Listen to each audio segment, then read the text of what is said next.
Hey, welcome back to Nick Pick Locks. Tonight we're continuing the How to Pick a Lock series of videos where we'll be working tonight with dimple locks. Figured we could start with just a brief overview of dimple locks before we get into actual picking of them and process. But so starting out, what is a dimple lock? So a dimple lock is a lock, then turned.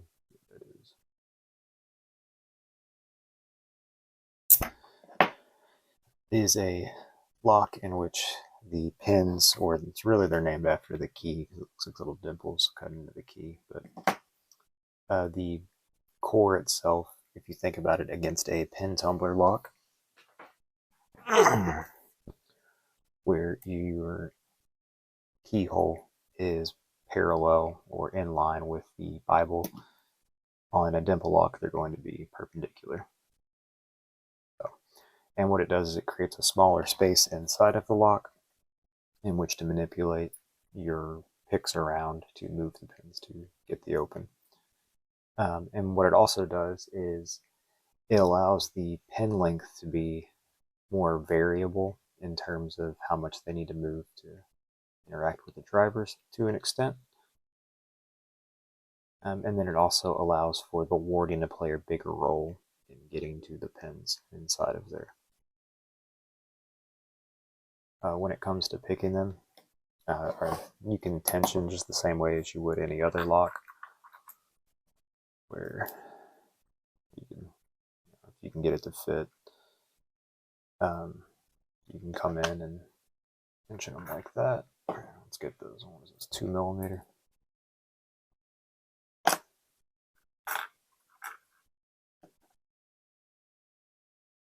we go. So you could tension it just like that, like you would any other lock. But a lot of times on the opposite side of where our pins are, because your pins are going to be on one side with the other end being open, you can tension off of that. That's what a lot of people will do most of the time. When you do that, typically you're going to use different tension tools like these here. Goes in a further amount, which allows you to have better, not really better control, but more surface area in which to manipulate the lock. And the same rules apply with tension in a dimple lock as any other lock.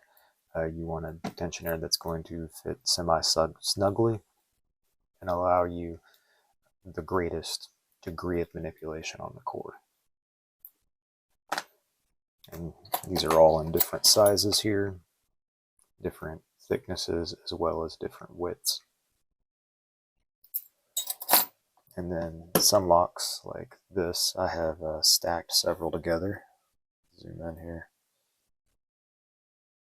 To make a wider tension tool to help with some of the Japanese high pin count dimple locks. This one, it also just worked out to where using the tools that I grabbed and stacking them like this created a little channel down in it in which my pick can sit in to help it maintain center in the lock.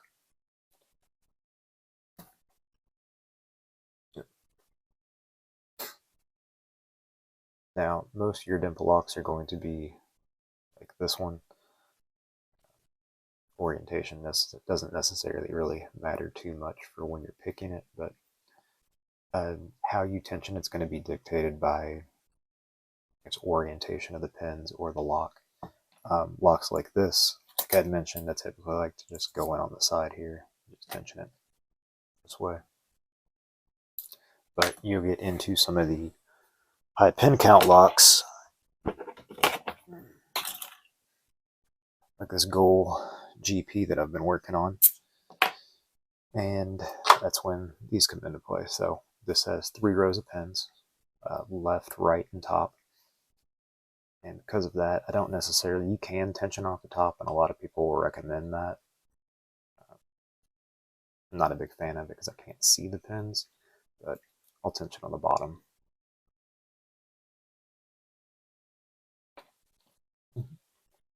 Now, when we work on the dimple locks, we're not necessarily using regular picks. You can.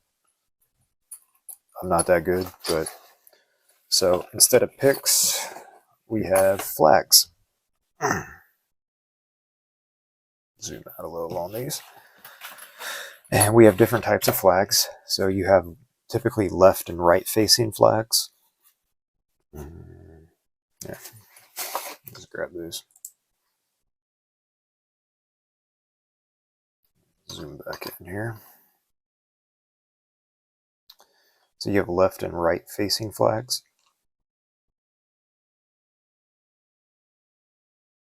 The focus, there we go.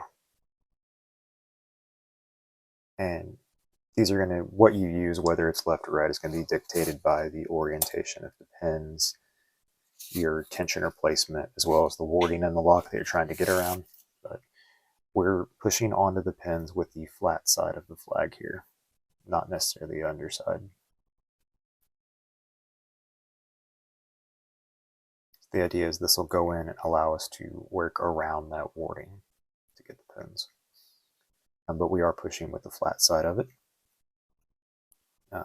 On the, where'd it go?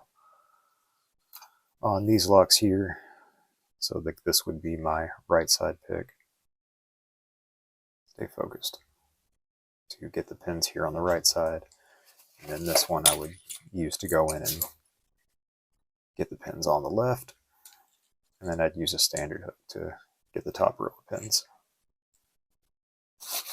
Now that being said, sometimes you'll just use the flag that you have in your hand and you'll not really pay too much attention to left or right flags when dealing with the high pin count locks. Whatever helps you set the pin or whatever's easiest, that's what you're going to use. Now you can also have neutral flags, which I don't have any anymore. The one that I did have broke, but unlike, let's get one that's more exaggerated. Okay. Focus. Unlike this, where you can see that it has that curve in it. There we go. A neutral flag won't have any recessed part on the underside and it'll just be straight.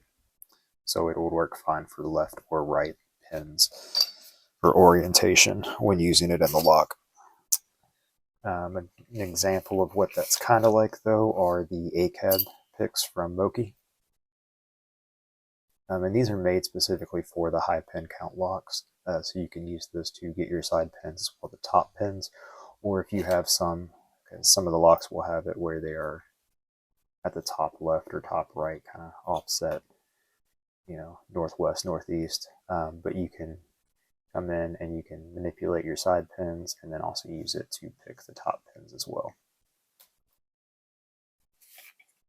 And then your picks or your flags are also going to come in varying thicknesses in terms of our shaft or shank here. I mean, you can see the difference between these. And then some of them, when you're going to slightly alter them, round them out, polish them up, smooth out any of the edges so they work a little better within the lock and don't get hung up on different things.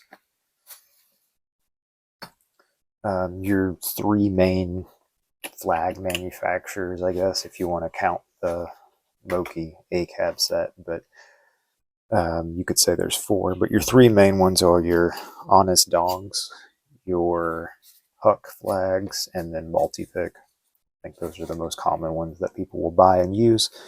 The Honest Dong She set, you're going to need to do some refining on these. I have sanded and polished these up, some to better degrees than others. But when they come out of the box, they are rough and don't work all that great. The Huck sets are a little bit more finished, a little better finished. But you can still go over and clean those up a little bit more, but you don't need it as much. And the Huck sets typically are a little bit thicker